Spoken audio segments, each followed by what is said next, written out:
Who will be talking about kidney surgery.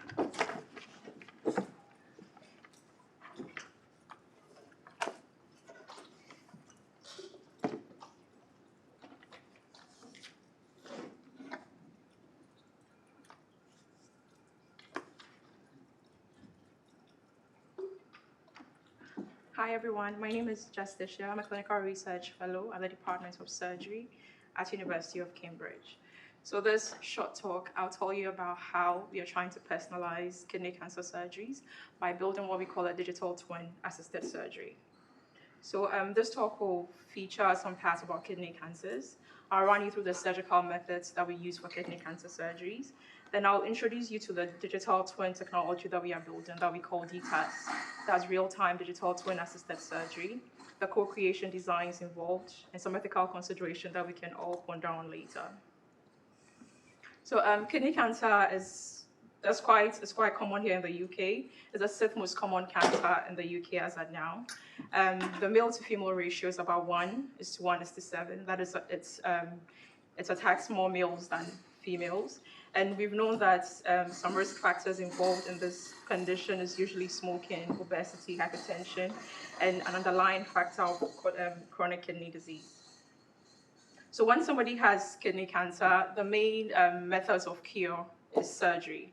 So in surgery, there are different methods that we use. So we have open surgery, we have laparoscopic surgery, and the robot-assisted surgery that we do, that's the mainstay of treatments now. There's also cryoablation, but it all depends on the size of the tumor. There are current challenges that we face in surgery. So when a patient comes in and they have kidney cancer, before we put them on the table, we check the CT scans to know where the tumor is, where to go in, how to resect the tumor. But there are some challenges that we face during the surgery. One main thing is the anatomical variability. So some people have two renal veins, others have one. You may see it on the CT, you may not. When you go in, there could be a surprise there for you. Another major issue is the incomplete resections.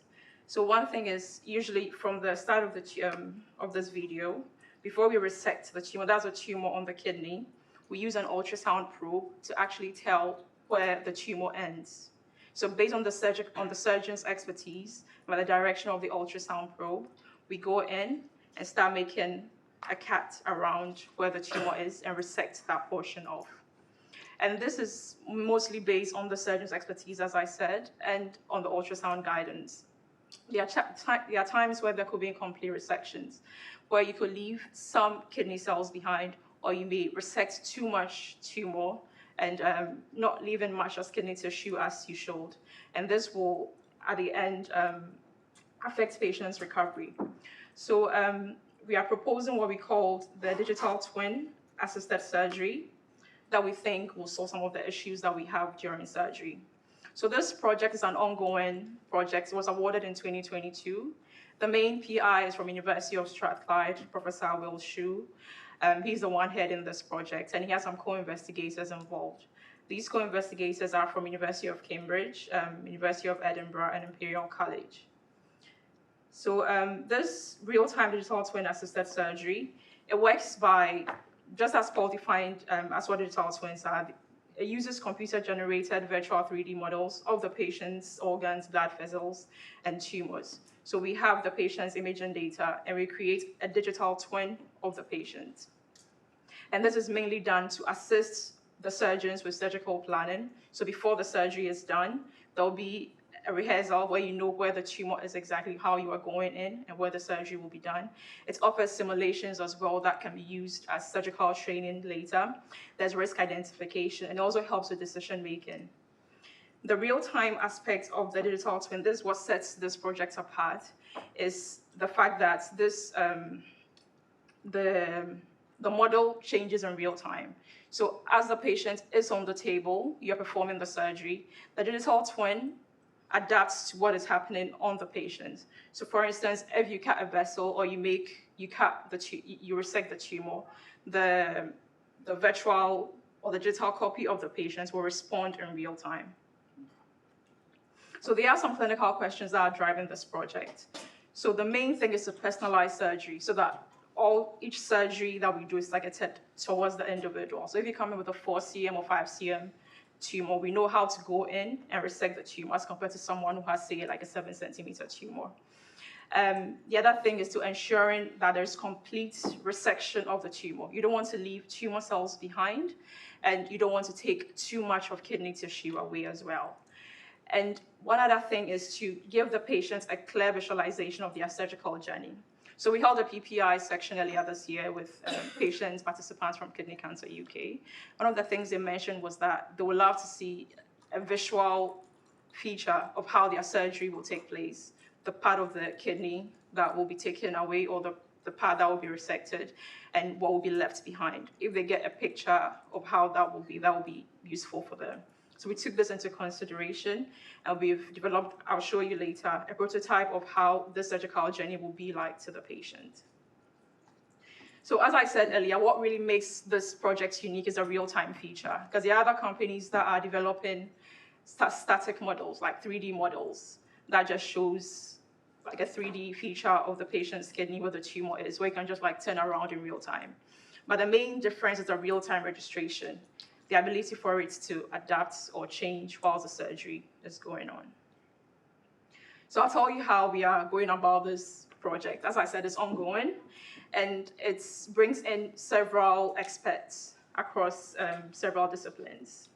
So to start with, we have the clinician, engineer, patients triangle. So we usually have meetings where the clinicians, the other end user, they tell the engineers what they want. They give us what they think they are building, how it will look like in the theaters. We feed this back to the patients by the PPI sessions that we organize and the focus groups that we organize, and find out if the patients will be actually ready to accept this new technology in the theater.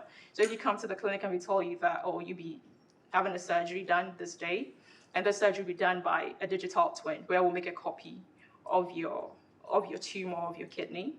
Will you be happy with it? Then we'll tell you that it's not the robot that will perform the surgery. The surgeon will be there, but the twin will just enhance it. Will you be happy with it? So we throw these questions to the patients, get their feedback, and see if they will adapt this tech when it's implemented later. So this is one of the co-creation activities that we've been having. So we meet regularly. The other thing is the data, the computer scientists and the engineers, some of them didn't know how the theater looked like or how the surgeries take place in theater. And we didn't want a technology that would be too big in the theater room because the place is crowded already. So we have sessions where we invite the engineers into theater with us. They see what we do. They stay for, if there are 2 cases in a day, they stay for both cases. They observe, they ask questions, and just see how the theater field is like, and know if they need to tweak their tech, make it smaller, or make it more compatible with the robotic systems that we use in theater already. So now creating the twin. So this is how we've begun making progress with it. So I'll run you through a few of the activities that we've been doing. So before I go into further details, the data that we get is mainly from CT as of now. We hope to later incorporate the clinical data, other operative data like the time that we think the surgery will last long and the predictive outcomes that we expect in the theater. So we have the data transfer agreement in place between University of Cambridge, Trust Hospital, and University of Strathclyde. They are the ones building, that's where the engineering team is located, where we transfer CT images to them and they make models out of. So in this CT image, you can see the kidney on the left. So on the left side, you can see the kidney, and the tumor is the big round thing that is in the arrow shows there.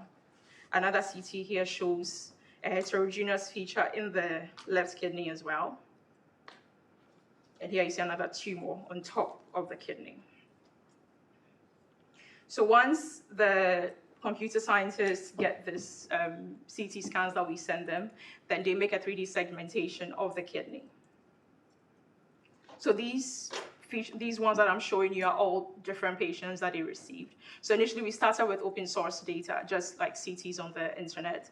Then later on we started sharing with them actual patients that we've seen in the clinic. And they have these CT scans and they make digital copies of the kidney and the surrounding structures. So once they get that, they develop this rendition of how, like a 3D feature of how the kidney is and where the tumor is located. It's one of the responses that we got from the patients during the workshop that we had earlier this year, where they said they wanted a clear visualization of their surgical journey. So we hope to develop on this further and show to them that if you come into theater, this is your kidney, this is where it is, this is where the tumor is, this is how we'll go in and get rid of the tumor that is in there. So once they receive the picture, the CT pictures, they make digital copies out of them. Then we go ahead to bioprint these structures. So we hope that, or we are believing that the printing that we are doing will be later on used to feed the digital twin tech that we are building. We are using, as of now, we are using hydrogel to build the models that we'll be using. So these are examples of the kidney models that we built. So they were made with hydrogel. And here we've created channels like blood vessels in them. And this is a patient's, so we bioprinted this from a patient's CT. And just for reference, let's say not a regular or a normal person's kidney measures, let's say by 10 by 5 cm. The models that we've built, it measures 7 by 3 cm. So it's a bit smaller than a regular kidney. But we hope to build it to match in size with an actual kidney later. And part of the digital twin will feature intra-op sensors. So from this, we have sensors where we've embedded a cutting technology into them, where when you're cutting and you're cutting into a blood vessel or something that you shouldn't cut, so it will beep and alert you that this is what you're doing wrong. If, let's say, you are cutting too much kidney tissue away, it alerts you and tell you that you are doing this too much. So these intra-op sensors will be embedded in the digital twin that we are creating. Another one is a camera. So the camera that goes in to actually to make us see what is happening intra-op will be embedded with another diagnostic sensor where it can tell that this part is where the tumor is located. Normally during the surgery, sometimes you have to go through layers of fats to get to where the kidney and where the tumor is. But the camera, there'll be a sensor that you change to, and it tells you that, oh, this is where the tumor is, this is where the kidney is, and this is where the tumor is, so that it will ease the time that the surgeons use to search for where the kidney and the tumor is. Another feature of this twin is the AI technology that is embedded. So this is being done by the team from University of Edinburgh, and is meant to automate the tasks. So digital twin will be embedded with AI features, all right. I can give you an example where, let's say, during the kidney cancer surgery, there's a part where you need to clamp the renal artery so that you can go in and resect the tumor. And there's a time, you shouldn't go beyond 21 minutes when you clamp the vessel. So if you've clamped for too long, you get a sensor or a beep to tell you that is what you've done. And let's say you skip that step and you're going to another step, you forgot to take out the clamp and you're going to the next step. The AI bit is automated, so it warns you or will tell you that you have missed the step, so you go back and get it done. We are developing impedance sensors where after the surgery, everything is done. These impedance sensors will be used, it will be a probe that you just use to touch on where you did the kidney, where you removed the tumor, to see if you left any cancer cells behind. So this is still under development. We've published a few papers talking about this online, and I'll share the links to you where you can read them later. So this is a new technology that we are introducing. There are some questions that we've not fully gotten the answers for. So one thing is mainly trust. This will be done for the patients. We want to know if the patients will trust this technology. So one of the main reasons why we are organizing these PPI sessions with patients and public to see their opinion on this technology. Another thing is, if, let's say, the digital twin glitches and nobody is aware and makes a mistake, who will be held responsible? Will it be the engineers who will build the tech or the surgeon that was in the room when it happened? There are also issues with data governance, privacy, and consent that we need to get solid answers for. And at the end, we need to avoid biases in data sets. because you don't want a situation whereby the twin or the AI embedded in it will feature or give better warnings when the patient is, let's say, 65 years as compared to a patient who is 85 or 90 years. We want to remove all biases from the data sets as well. So these are questions that we have that we are still getting all the answers to. So this is where we are heading. We believe that personalized surgery is the future, and digital twin-assisted surgery will be that future. And the real-time feedback is the main component that makes this unique from other projects that we've seen online. So, and at the end, the co-creation, the work that we do involving other people, the computer scientists, the engineers, the patients, the public, the clinicians, nursing staff, the hospitalists, all of them, bringing all of them together to discuss on this is what makes this work ethical and relevant. So these are the other co-investigators in the project, aside Prof. Shu, who is the main PI. There's special thanks to the Kidney Cancer UK for helping us with this research. Thank you.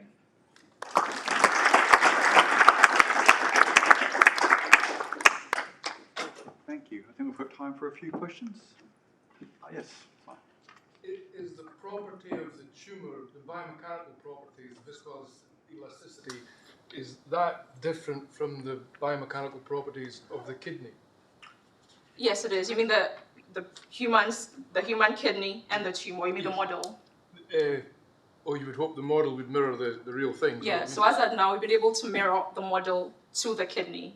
We are yet to develop the model to have the tumor on top, to have the same mechanical properties as the tumor. So we are yet to, that's the next step that we are yet to get to.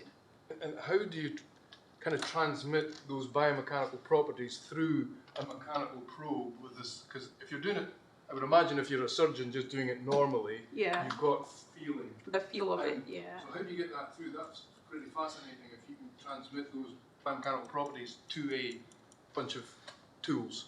I understand your question, but I think maybe I should have brought a model. The model that we've created, they are very squishy, they're soft. It feels like a kidney tumor. I mean, it feels like a kidney. But when it comes to the actual mechanical properties, I'm not sure of the question, how to answer it fully. I think you're talking about haptic feedback. Sorry, the haptic, yeah, the haptic feedback. Yeah. Thank you. Lovely talk. Thank you. Yeah, I want to follow up on Mark's question. I mean, amazing research.